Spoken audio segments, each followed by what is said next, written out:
अस्सलाम वालेकुम नाज़रीन, मैं रमज़ान जट, आप देख रहे हैं मेरा यूट्यूब चैनल। वीडियो में आगे बढ़ने से पहले तो आपसे दरखास्त है कि अगर आपने अब तक मेरा चैनल सब्सक्राइब नहीं किया तो बराए मेहरबानी इसको सब्सक्राइब कर देंगे, आपके मालूमात में इजाफे के लिए मुफीद होगा। पाकिस्तान में एक बड़ी खबर इस वक्त जारी है, वो है नवाज शरीफ की मेडिकल रिपोर्ट के मुतालिक। नवाज शरीफ मेडिकल रिपोर्ट के मुतालिक बात करने से पहले पाकिस्तान और चीन एक बड़ी कामयाबी हासिल की है, और वो है थर में एक कोयले का एक समुद्र मिला है। वहां पर चीनी इंजीनियर वहां पर काम कर रहे थे, सी पैक का ये हिस्सा है, लेकिन चीनी इंजीनियर वहां पर काम कर रहे थे कोयले की कान पर। तो तकरीबन 145 मीटर की खुदाई के बाद उनको इतना बड़ा जखीरा मिला कि जिसको 3 बिलियन डॉलर से तशबीह दी जा रही है, और 1300 मेगावाट बिजली से पैदा होगी। ये पाकिस्तान और चीन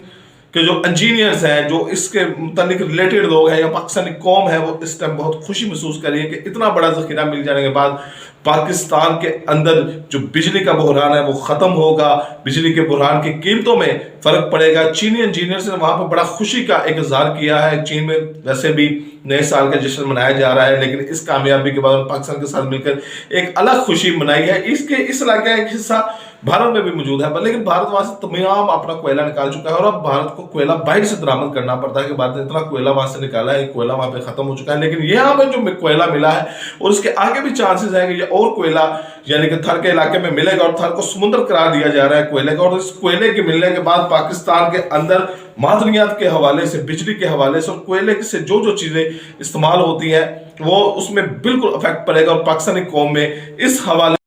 जाता है कि शायद आने वाले वक्त में बिजली के जो रेट ज्यादा है या बिजली कम हो जाती है, लोड शेडिंग होती है, उससे छुटकारा हासिल हो सकेगा। और चीनी इंजीनियर भी इस पर बहुत खुशी है क्योंकि ये सी पैक के हिस्से में मिली है, तो चीनी इंजीनियर्स की भी इसमें बड़ी मेहनत है, बड़ी कोशिश है, और जिसके वजह से उन्होंने वहां पर दिन रात काम किया, वहां पर मशीनें लगी, और चीनी इंजीनियरों को वहां पर यह कामयाबी हासिल हुई कि थर का एक बड़ा समुद्र करार दिया जा सके। इतना कोयला है वहां पर के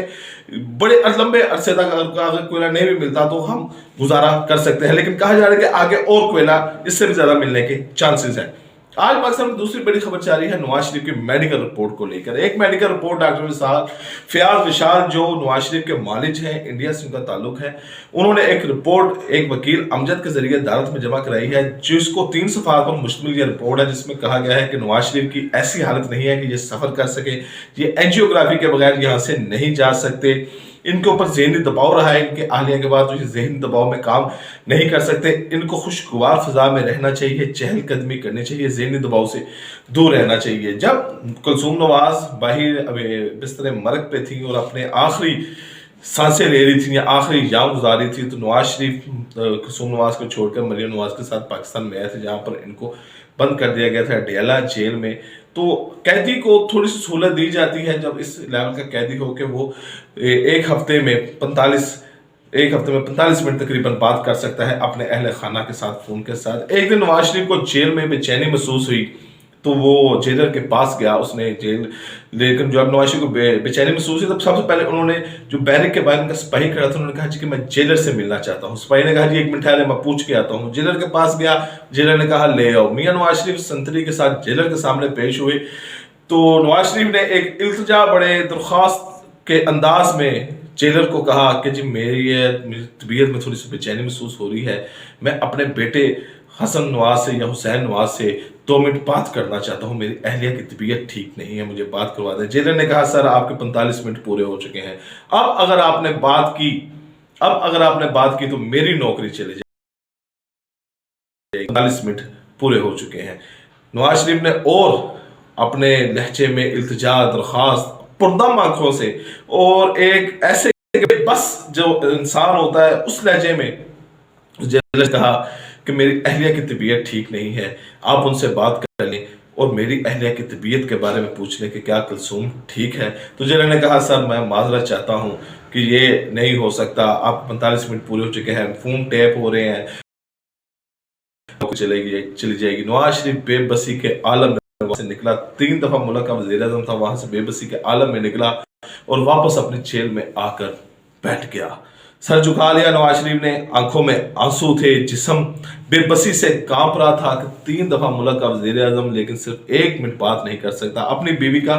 हालो हवाल भी नहीं पूछ सकता। अभी कुछ लम्हे गुजरे होंगे, 5 या 10 मिनट गुजरे होंगे, जेलर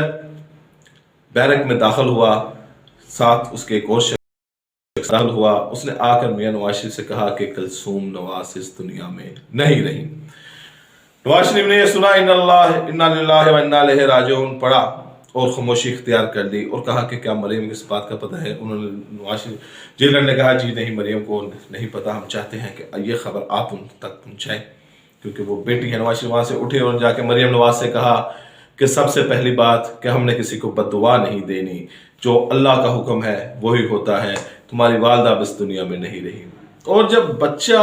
ایسی بات سنتا ہے اور جب وہ ماں کے بارے میں ایسی بات سنتا ہے یا اپنے والدین کے بارے میں ایسی بات سنتا ہے تو اس کے کیا جذبات ہوتے ہیں یہ ہر بچہ بخوبی جان سکتا ہے۔ تو یہ اس ملک کے 3 دفعہ وزیر اعظم کی بے بسی تھی کہ جو 1 منٹ بات کرنے کے لیے ترستا رہا کہ میں بات کر لوں، اپنی اہلیہ کا پوچھ لوں، جس کو بستر مرگ پہ چھوڑ کے آیا تھا، جس کے ساتھ ایک لمبی زندگی گزاری ہوئی تھی۔ تو ایک ذہنی دباؤ آنا، اس میں پریشانی کا آنا، اس میں بہت سی چیزوں کے مراحل کا گزرنا، یہ ایک قدرتی اور فطرتی بات ہے۔ اسی بات کو اس میڈیکل رپورٹ میں مینشن کیا گیا ہے کہ نواز شریف ظاہر بات ہے جب یہاں پر آئیں گے تو ان کو کئی مشکلات کا سامنا کرنا پڑے گا، اور نواز شریف ابھی تک حقیقتاً میں ابھی تک اس فیز سے باہر نہیں نکلے، اور جب کلثوم نواز اس دنیا سے چلے گی تو اس کے بعد ان کے لہجے میں ایک اگریشن، ایک غصہ اور ایک تلخی بھی بڑھ گئی تھی۔ آپ ان کی تقریریں اس کے بعد سنیں گے نواز شریف نے کی تھی کہ لگتا تھا نواز شریف ہمیشہ ایک دھیمے انداز میں،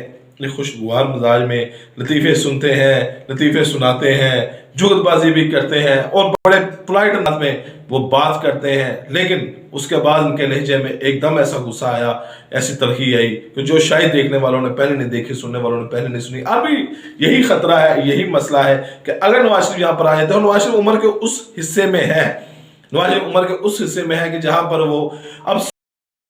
کر سکتے ہیں، بیمار بھی ہیں اور اس طرح کے ان کے معاملات بھی ہیں۔ تو یہ رپورٹ پیش کی گئی ہے، یہ بہرحال یہ میڈیکل رپورٹ نہیں ہے، ایک میڈیکل اوپینین قرار دیا جاتا ہے اس رپورٹ کو۔ میڈیکل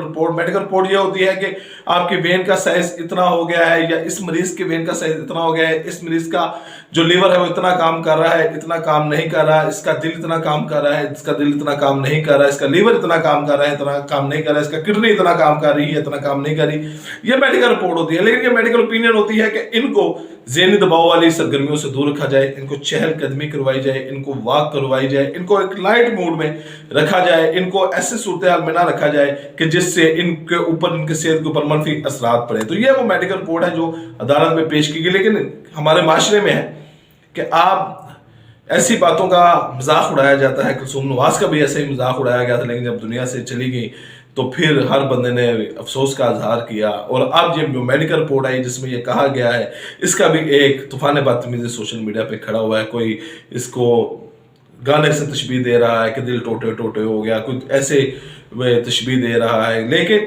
بہرحال جو شخص بھی ہے بطور انسانیت کہ ہمیں ہر انسان کی درد اور تکلیف کا لحاظ رکھنا چاہیے۔ فی الوقت اتنا ہی، اجازت دیں، اللہ حافظ۔